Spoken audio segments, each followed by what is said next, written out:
Journalist మధుతో Ramakrishna 99 TV Nalgonda.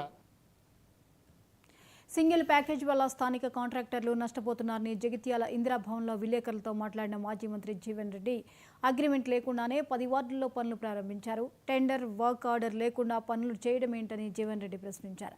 Engineering అధికారులు online ధృవీకరణ ఇవ్వకుండానే పనులు మొదలుపెట్టడం వెనుకున్న సూపర్ మ్యాన్ ఎవరో బయటపెట్టాలని జీవన్ రెడ్డి డిమాండ్ చేశారు. బీఆర్ఎస్ తరహా పాలన జగిత్యాల మున్సిపాలిటీలో కొనసాగుతోందని ఆరోపించారు. ఈ విషయాలపై తక్షణమే కలెక్టర్ విచారణ జరిపించాలని జీవన్ రెడ్డి డిమాండ్ చేశారు. ఈ విషయాన్ని సీఎం రేవంత్ రెడ్డి దృష్టికి లేఖ ద్వారా తెలియజేస్తానని జీవన్ రెడ్డి అన్నారు. అధికారుల పర్యవేక్షణ ఉందా లేదా? Telangana urban finance infrastructure development corporation ఏదైతుందో మున్సిపాలిటీలకు టెండర్ చేపట్టినటువంటి యొక్క నిధుల నుండి ఇప్పుడు ఏది లేకుండా దాదాపు ఒక 10 వార్డుల పనులు అయిపోతున్నాయి. ఏది లేకుండా టెండర్ అగ్రిమెంట్ లేకుండా వర్క్ ఆర్డర్ లేకుండా మరి ఏ విధంగా వర్క్ ఆర్డర్ లేకుండా మరి మున్సిపల్ పబ్లిక్ హెల్త్ సంబంధించినటువంటి ఒక ఇంజనీరింగ్ అధికారులు మార్కౌట్ ఏ విధంగా ఇస్తున్నారు?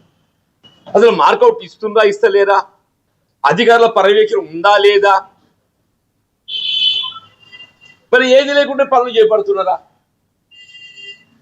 అగ్రిమెంట్ లేకుండా వర్క్ ఆర్డర్ లేకుండా పని చేపట్టబడడం అనేది నేనైతే నా సుదీర్ఘ ప్రజా జీవితంలో చెప్పంటున్నాను. ఇది మరో కాళేశ్వరం ప్రాజెక్టు తలపింపజేస్తుండే, ఇది మరో కాళేశ్వరం ప్రాజెక్టు తలపింపజేస్తుందని చెప్పంటున్నాను. Gauri Shankar infra builders limited ఈ కంపెనీ ఎవరిది? మరి ఆయనకి ఏదైతే ఉందో ప్రభుత్వ నిబంధనలు వర్తించాయా? ఈ గౌరీ శంకర్ ఇన్ఫ్రా లిమిటెడ్ అనే పెద్ద మనిషి ఎవరు? ఈ సూపర్ మ్యాన్ ఎవరు? ఈ సూపర్ మ్యాన్ ఎవరు అంటున్నా. అంటే ప్రభుత్వం ఏవైనా కానీ నియమ నిబంధనలకు అనుగుణంగా work agreement, tender formalities, work order తో పని మాత్రమే పనులు చేయడం జరుగుతుంది.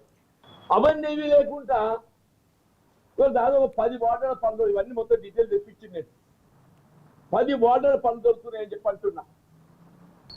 అంటే రాష్ట్రంలో ప్రభుత్వం మారడంతోనే దీంతో మున్సిపాలిటీలో కొంత మార్పు వచ్చింది అనుకున్నాను. ఇక మళ్ళీ చూస్తుంటే మళ్ళీ గత బీఆర్ఎస్ మున్సిపాలిటీ నడుస్తున్నట్టు కనబడుతుంది మాకు.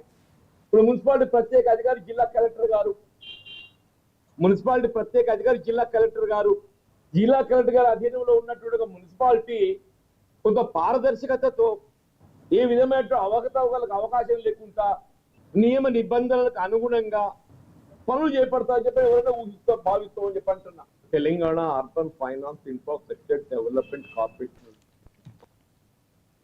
నంద్యాల జిల్లా సంచమల మండలంలో